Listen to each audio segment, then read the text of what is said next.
80వ స్వాతంత్ర దినోత్సవ వేడుకల్లో భాగంగా నిర్వహిస్తున్న స్వచ్ఛాంధ్ర స్వర్ణాంధ్ర కార్యక్రమంలో చెరువుల సంరక్షణ పరిశుభ్రతపై ప్రజల్లో అవగాహన కల్పించే కార్యక్రమాన్ని నిర్వహించారు.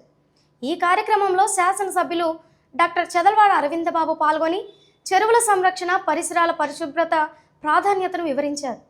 స్వచ్ఛమైన వాతావరణం నీటి వనరుల పరిరక్షణ ప్రతి ఒక్కరి బాధ్యత అని పేర్కొన్నారు. ఈ కార్యక్రమంలో పంచాయతీరాజ్ శాఖ అధికారులు, ఎన్సీసీ విద్యార్థులు, ప్రజాప్రతినిధులు, అధికారులు తదితరులు పాల్గొన్నారు.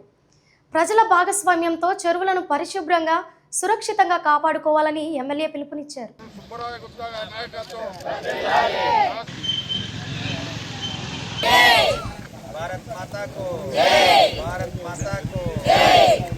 మన వల్లభ చెరువు దగ్గర అందరం కూడా స్వచ్ఛాంధ్ర కార్యక్రమాన్ని చేపట్టి ఇక్కడున్న ప్లాస్టిక్ వ్యర్థాలని ఇవన్నీ కూడా తొలగిస్తూ ఉన్నారు. అదేవిధంగా బురద చెట్లు అన్నీ కూడా తొలగిస్తూ ఉన్నారు.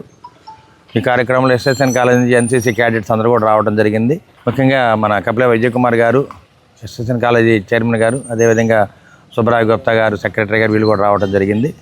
డోమా పీడీ గారు, ఏపీఓలు వీళ్ళందరూ కూడా రావడం జరిగింది. అంటే వల్లభ చెరువుని ఆధునీకరణ చేస్తూ ఇవాళ ప్రభుత్వ పరంగా మనకి 45 లక్షల రూపాయల నిధులు మంజూరైనాయి. దానివల్ల సోలార్ లైటింగు, అదేవిధంగా ట్యాంక్ బండ్ స్ట్రెంగ్థనింగ్ కూడా చేయడం జరిగింది.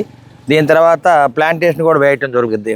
మొక్కలు నాటడం ఒకటి, solar lighting, tank bund strengthening, ఇవన్నీ కూడా ప్రభుత్వ పరంగా మరి డోమా పీడీ గారు, కలెక్టర్ గారు ఆధ్వర్యంలో ఈ కార్యక్రమాలు చేస్తూ ఉన్నాము. ప్రతి ఊరిలో ఉన్న చెరువుల్ని ఆధునీకరణ చేయాలి అనే ఉద్దేశంతో చెప్పారు.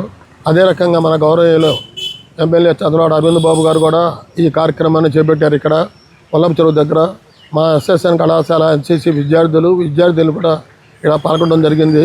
అదే రకంగా పంచాయతీరాజ్ శాఖ వాళ్ళు, ఎంపీటీసీ మేనేజర్ గారు, కృష్ణకుమారి గారు, అదే రకంగా ఇంజనీరు అందరూ పాల్గొన్నారు. పూర్వకాలం మహారాజులు ప్రతి ఊరికి ఒక చెరువును ఏర్పాటు చేస్తారు. కారణం ఆ చెరువు ఉండటం వల్ల ఊర్లో అందరికీ ఉపయోగపడుతుంటాయి. అదే రకంగా బోరింగ్లు కూడా నీళ్లు వస్తాయనే ఉద్దేశంతో నర్సాపేటలో 2 చెరువులు ఉన్నాయి. అంతకుముందు ఇప్పుడు కాసు పంచాల దగ్గర పెద్ద చెరువు ఉండేది.